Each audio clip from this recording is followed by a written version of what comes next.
क्या आपने कभी सोचा है कि समुद्र के नीचे डूबा एक शहर होता है, एक शहर जो कभी एक प्राचीन सभ्यता का हिस्सा था। आज हम श्री कृष्ण नगर द्वारका की रहस्यमयी कहानी में गहराई से उतरते हैं। हिंदू मिथकों में डूबा एक शहर, किंवदंतियों और लोक कथाओं से भरा। द्वारका केवल एक शहर से ज्यादा है। यह दैवीय शक्ति और आध्यात्मिक जागृति का प्रतीक है। माना जाता है कि यहाँ भगवान कृष्णा स्वयं का निवास स्थान है। इस शहर का महत्व धार्मिक संदर्भ से परे है, क्योंकि यह दुनिया के सबसे पुराने महाकाव्यों में से एक महाभारत के दिल में अंकित है। यहाँ इसे एक भव्य शहर के रूप में दर्शाया गया है, इस समय की उन्नत सभ्यता का प्रतीक और भगवान कृष्ण के कई दिव्य लीलाओं का मंच। फिर भी इतने विशाल ऐतिहासिक और धार्मिक महत्व का यह शहर रहस्य और अनिश्चितता में छिपा हुआ है। क्या यह केवल एक मिथक है या इसमें एक गहरा सत्य छिपा है जो उजागर होने की प्रतीक्षा में है?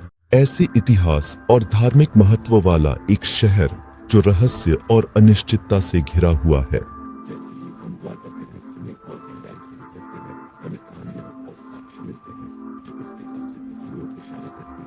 इस प्राचीन शहर के आसपास का रहस्य उतना ही मोहक है जितने की किंवदंती खुद।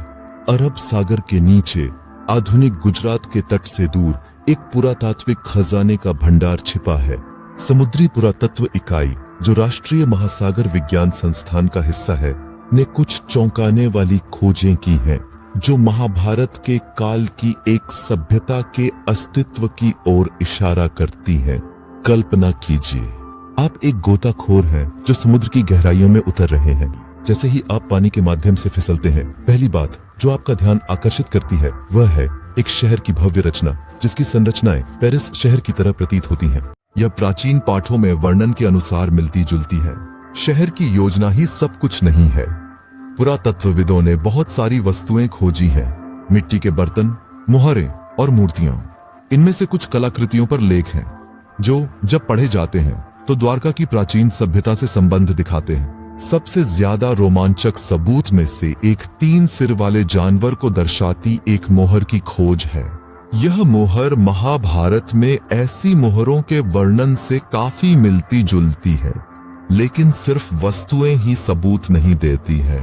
इसके स्वयं के ढांचे, शहर की दीवारें, द्वार, आवासीय और सार्वजनिक भवन सभी प्राचीन ग्रंथों में वर्णित विवरणों के अनुरूप प्रतीत होते हैं। निर्माण में प्रयुक्त सामग्री भी अतीत से एक कड़ी प्रदान करती है। ये ढांचे मुख्यतः बलुआ पत्थर और चूना पत्थर से बने हैं, जो कि मटेरियल हैं जो सेचिस्तोम। इन संरचनाओं और वस्तुओं की तिथि का निर्धारण थर्मोल्यूमिनेसेंस जैसी तकनीकों का उपयोग करके किया गया। महाभारत के काल से मेल खाने वाली उम्र की ओर इशारा करता है। सबूतों को और मजबूत करते हुए प्रत्येक खोज, प्रत्येक संरचना जो उत्खनन से प्रकट होती है, द्वारका की पहेली का एक टुकड़ा जोड़ती है, एक सभ्यता का संकेत देती है जो कभी फली फूली थी। जैसे जैसे हम गहरे में जाते हैं, अज्ञात झात हो जाता है और भगवान कृष्ण के शहर द्वारका की किंवदंती वास्तविकता के करीब आती है। फिर भी द्वारका के अस्तित्व पर इतिहासकारों और पुरातत्वविदों के बीच बहस जारी है।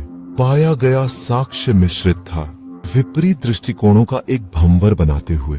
एक ओर हमारे पास विद्वान हैं जो खोजों को द्वारका के अस्तित्व का निर्णायक प्रमाण मानते हैं। वे मिट्टी के बर्तनों जैसी कलाकृतियों की ओर इशारा करते हैं। मुहरें और संरचनाएं जो प्राचीन ग्रंथों में मिले विवरणों से मेल खाती हैं। ये अवशेष, वे कहते हैं, कहीं और से नहीं आ सकते थे, सिर्फ द्वारका के पौराणिक शहर से ही आए होंगे। दूसरी ओर संदेहवादी सबूतों को अपर्याप्त मानते हैं। वे तर्क देते हैं कि ये कलाकृतियां एक अलग समय काल या यहाँ तक कि एक अलग शहर से भी हो सकती हैं। श्री कृष्ण या द्वारका से स्पष्ट रूप से जुड़ने वाले निश्चित शिलालेख या प्रतीकों की कमी उनकी संदेहवादिता को बढ़ाती है। बहस जारी है, हर पक्ष अपने तर्क और व्याख्याएं पेश करता है। तो क्या श्री कृष्णनगर द्वारका वास्तव में मौजूद है या यह सिर्फ एक कथा है? यह प्रश्न सदियों से विद्वानों और इतिहास प्रेमियों को उत्सुक बनाए हुए है। इस रहस्यमयी शहर की कथा, जिसे भगवान कृष्ण का निवास स्थान माना जाता है, सिर्फ एक आकर्षक कहानी नहीं है, बल्कि एक ऐतिहासिक है। ऐतिहासिक पहेली, द्वारका की अज्ञात कहानी, जैसा कि प्राचीन शास्त्रों और पुरातात्विक निष्कर्षों के माध्यम से प्रकट होती है, ने आकर्षक सबूत प्रस्तुत किए हैं। हजारों वर्षों से डेटिंग किए गए तथ्य, डूबे हुए शहर की संरचनाएं और प्राचीन ग्रंथों में संदर्भ सभी इस किंवदंती शहर के अस्तित्व की ओर इशारा करते हैं। फिर भी श्री कृष्णनगर द्वारका की पहेली का समाधान दूर है। ये कहानी दुनिया भर के लोगों को मोहित और उत्सुक बनाए रखती है।